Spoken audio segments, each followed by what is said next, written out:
Достоинствени плати и соодветно вреднување на трудот на оние кои се посветени на науката, побара Сојузот на синдикати на јавните научни институти.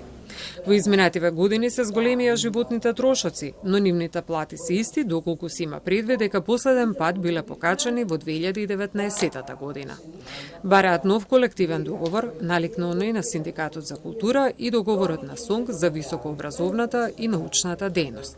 Консултирајќи ги правните акти, свативме дека најдобро е да се врземе за некој процент од просечната плата во Македонија и тој процент можеме да го преговараме. Нашиот предлог е тој процент да биде 60%, 60,1%, со што би било на ниво на најниска плата и тогаш не би се создавале ни за проблеми кои што се создаваат на ваков начин, каде што образованието нема да има никаква улога и да речеме оние со работни места кои не бараат образован кадар или бараат минимално образован кадар, да се изедначи со оние позиции или оние занимања кои што бараат поголема стручна подготовка.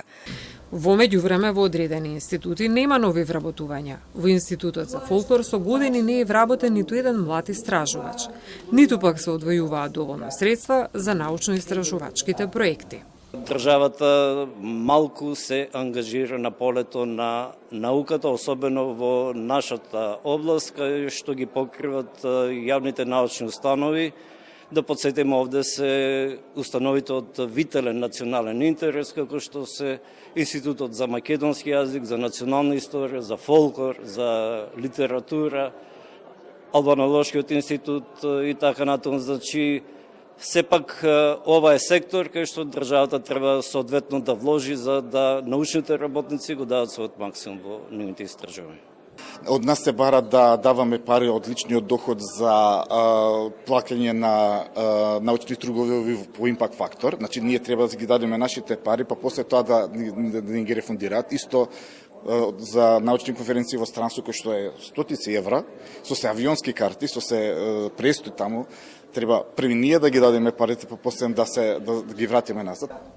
Членството на Синдикатот на самостојни научни установи на денешната средба го даде својот предлог за новиот колективен договор, надевајќи се дека меѓу присутните ќе има представници на МОН кои ќе имаат слух во најскоро време да бидат исполнети нивните барања.